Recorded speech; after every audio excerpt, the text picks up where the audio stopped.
Hey, Rob from Mortar 42 here, and today we've got the news. We're covering the news of the week. And, it's weird. There's not a whole lot of new news, but there's a lot of stuff releasing this week. So we're going to take a look at what's coming and what you may be watching this week. So, yeah, if you're new here, make sure you hit that subscribe button. We've always got new things coming up. We've got reviews, interviews, all kinds of things. Of course, the news. So, without further ado, let's get into it.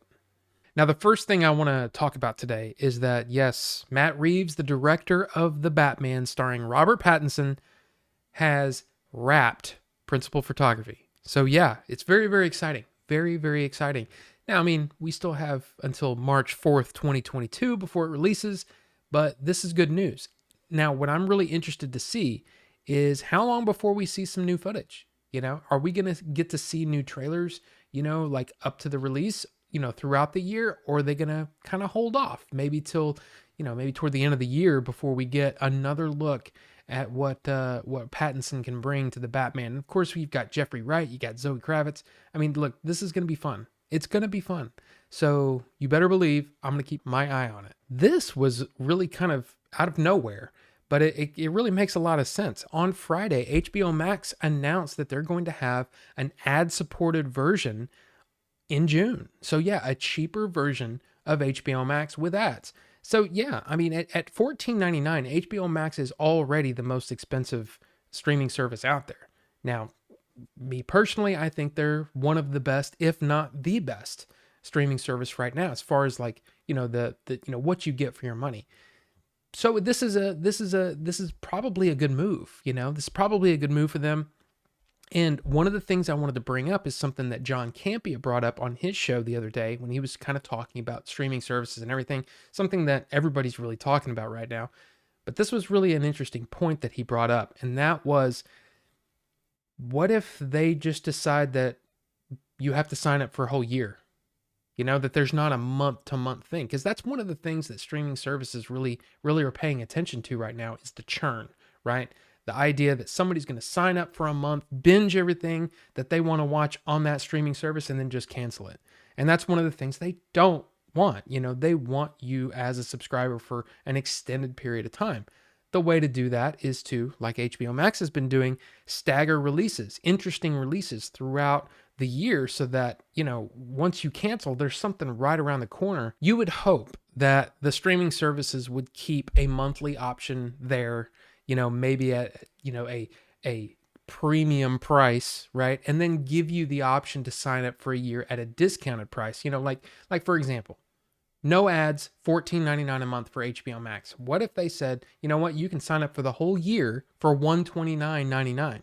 So break that down. That's what, 11 something per month, almost $12 a month. So yeah, you're getting a deal, right? And hopefully they do that kind of thing, but still leave that monthly option there for those people that don't want to sign up for a whole year. I mean, it's almost like, the cell phone contracts where you have to, in order to get the good price on the phone, you got to sign a 2-year contract or whatever. And it's just one of those things that everybody's kind of looking at and trying to figure out exactly what they're going to do. A lot of people are saying that Disney Plus, they're not through. They're going to keep raising prices because they know that their product is worthy of a higher price point, but they want to get everybody in right now. And that's why it's still down at like $7.99. It's one of the cheapest out there. So it's going to be an interesting thing to watch. This was also announced on Friday, and I mean, we're still talking streaming services, right? Netflix cracking down on password sharing. I mean, look, there's a part of me that can understand that, not everybody can afford Netflix. Somebody's got, an account with 3 concurrent connections. Why not give that to one of your friends? You can have one set up on your phone and one set up on your, let's say, your Roku or your Apple TV or something. You have those 2 connections, then you have, a connection that you can share with someone. I get that. But that's not, of course, the way it's intended. It's intended to be usage in a household, or in a place. Now, a lot of people have brought up different little scenarios, like what if you travel, right? Every time you leave, you're going to a new place, it's going to be a different IP address. I would think that there would be some way that they can connect the not just the IP address, but the device itself. And then what it's going to be is it's going to be sort of like a two-factor authentication type thing where, it'll come up and say, hey, if you're, this person who owns this account, check your email and punch in the code and we'll be good to go. And if you can't do that, we're gonna shut it down and politely ask you to set up your own Netflix account. It's gonna be a weird thing, we don't know when it's gonna roll out to everyone, but it's you kind of have to understand it. From their point of view, they have so many subscribers. How many people watch Netflix that don't actually have an account? But then there's the other side of it too, right? Like how many people are going to, oh, I see. So I shouldn't be using my buddy's account or my parents' account to sign, to watch Netflix. Oh, I guess I will just sign up for my own account. How many people are going to actually do that? It's I mean, who knows? It's such a strange situation here because people are kind of complaining about it, but it's like, yeah, but you're kind of stealing in a way, and people are angry at Netflix for kind of saying, hey, how about you actually pay for the content that you're using? I think the thing to watch here is how is this going to affect their numbers, right? Because you would think that there's going to be some people that are just cut off and they're not going to watch Netflix anymore. But from Netflix's point of view, they're not really losing anything there, right? How many people have a Netflix account for the sole, purpose of sharing it with their friends and or family? Is that going to make them mad? So are their numbers going to go up or are they going to go down? We don't know. Now that I've been a part of a movie, making of a movie, yeah, I kind of want that to be paid for, right? I mean, it's like, when you work on something, you want to be compensated for it, right? And when you set up something like Netflix, this global phenomenon that all of these people are taking part in, you want to actually get paid for that, right? I mean, you put in the infrastructure, all the servers, all the software. I get it. But I can also see the consumer point of view too. So, yeah, we'll keep an eye on this too. I think now it's really time to kind of sit and reflect on what it means that we're getting Zack Snyder's Justice League this week. I mean, it's something that I feel like I've been talking about for a long time. We've all been keeping an eye on it.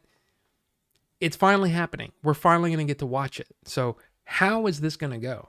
Initial reviews have already kind of come out. Not, I wouldn't say like full-fledged reviews yet, but it seems like the feedback so far has been rather positive. When I look at Justice League, I'm like, yeah, I'm interested to see how he was gonna move this story forward. What were the things that he wanted to put in place that basically was set aside for Joss Whedon to come in and reshoot most of the movie. So look, I'm interested and I'm down and I want it to be great. I just don't know. I don't know if it's going to be great. I don't know if I'm going to like it. I want to like it. I really do. But Zack Snyder is also, he's kind of hit or miss for me. Some of his movies I really, really enjoy. And some of his movies are not that great. I guess one of the elephants in the room in a way, and that is that Justice League is going to be in 4:3 when it comes to HBO Max. It won't fill your screen. So, for example, if you look at this is actually a really nice little image. We've talked about aspect ratios in the past, but this kind of gives you an idea. So if you look in that yellow box, that's what you got basically with the Justice League from the Whedon cut. So this same shot is going to look like 1.85 to 1 if you watch the Whedon cut, right? It's going to fill your 16:9 TV. But when you watch it on HBO Max, it's going to look like that in the blue. So you're going to have the black bars on the side. You're going to see more on top and bottom than you would have normally, but you're actually losing some TV, space there. Now, I mean, like the other day when Jim was on the show on Saturday, if on Twitch, if you want to check that out.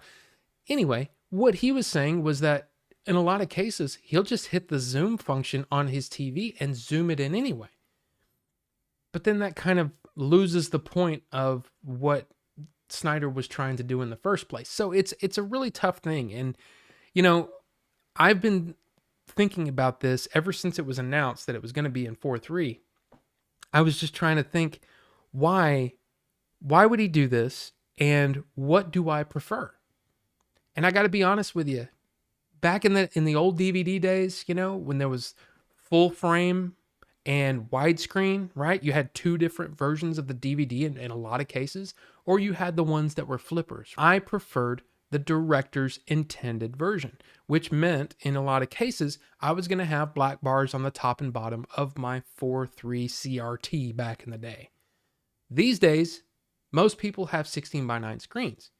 I would say almost everybody now. But 16:9 is the format, right? It's more rectangular. It's less square, more rectangular. If you're going to release a movie in 4:3, there's going to be black bars on the left and right hand side of the screen. But it's the director's preferred version. So I'm really kind of curious how this is going to go over, if people are going to be, more interested in the movie or less interested in the movie because of that. I mean, there's been a lot of talk, especially a lot of I would say the Justice League diehards, right? The Zack Snyder diehards.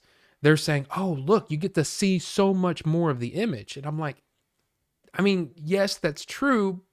But when you're watching it, it's going to be almost zoomed out, right? There's actually less information being shown to you, at least on the screen. I want the thing to be great. I want it to be exciting. I want it to be fun. I want it to be everything that everyone has been hoping for. That's what I want. I want the fans to be happy. Even though, like I said, I'm not the biggest fan of Zack Snyder, but I want it to be good. I want it to be good. So fingers crossed, I guess. And then we got a little surprise that they're going back and releasing an enhanced edition to HBO Max for Batman versus Superman. Now, I just said, not the biggest fan of the movie. I think it's got some narrative problems. It's got some character problems. Like, why did the Kryptonian ship just let Lex Luthor in? I mean, that's some pretty bad security, if you ask me. It's okay. Hey, whatever. But, they're releasing a new version of Batman versus Superman. He's changed some of the colors, right? So the different color correction on the movie. And what he's doing is for the action scenes where he did shoot in the IMAX format, which is 4:3, we're going to get a different view. We're going to get an aspect ratio change in Batman versus Superman, the new version. They did the exact same thing for The Dark Knight and The Dark Knight Rises. If you bought the Blu-rays, you would have the original 2.35 to 1 scope, right? So you'd have black bars, little black bars on the top and bottom of your screen, but in the big time action scenes, it would open up and it would automatically change to 1.85 to 1, giving you more image. So I mean, this is what they're doing here. And I'm really kind of curious to see how it looks. I'm really curious because they are also releasing it on 4K Blu-ray. And apparently these aspect ratio changes will be on the Blu-ray as well. What I'm interested in is it a full 4:3? So is it going to change from 2.35 or what? I can't remember what the aspect ratio for Batman vs Superman was. I think it was 1.85. But is it going to go from 1.85 down to 4:3? Because it's going to look strange. It's just going to look strange. Because it's going to make it actually look like there's less information being shown to you. Less movie. It's look, in my personal opinion, I am one of those people that I say you pick an aspect ratio and you stick to it.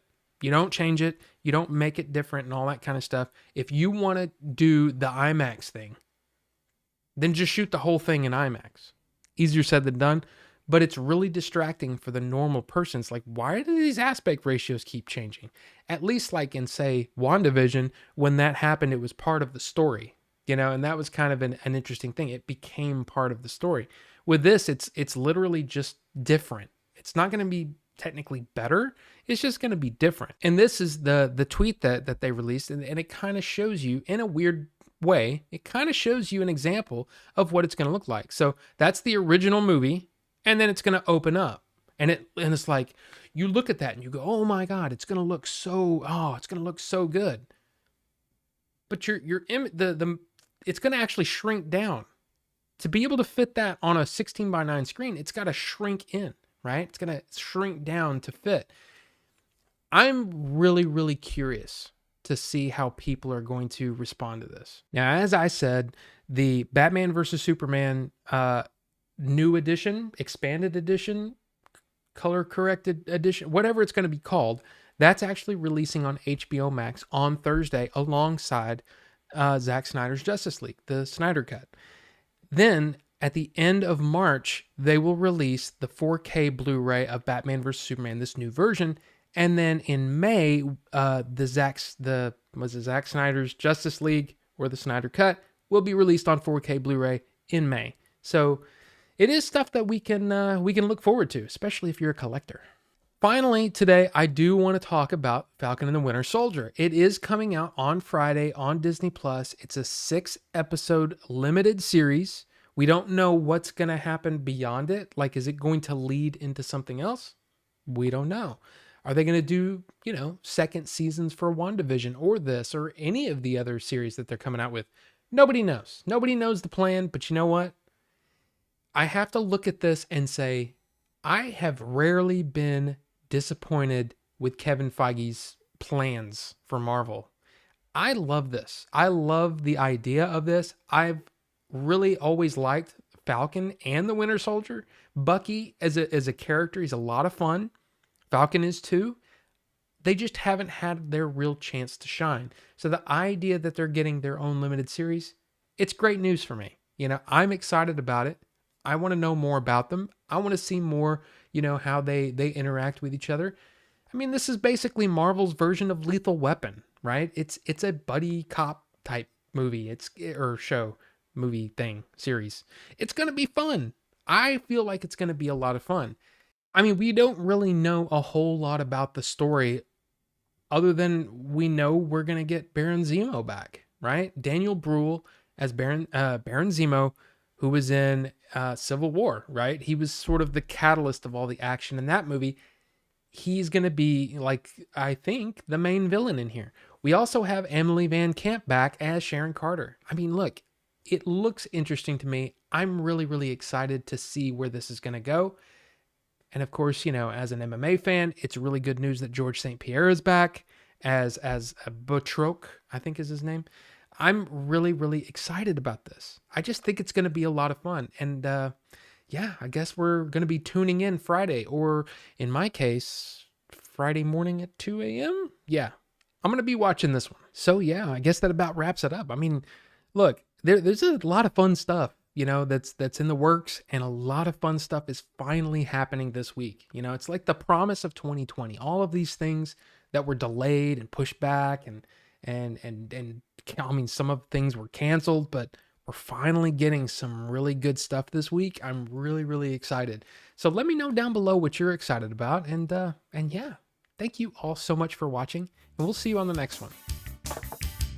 And finally today, I just want to talk really briefly about, I don't know how brief it's going to be, kids. You know me, I talk a lot.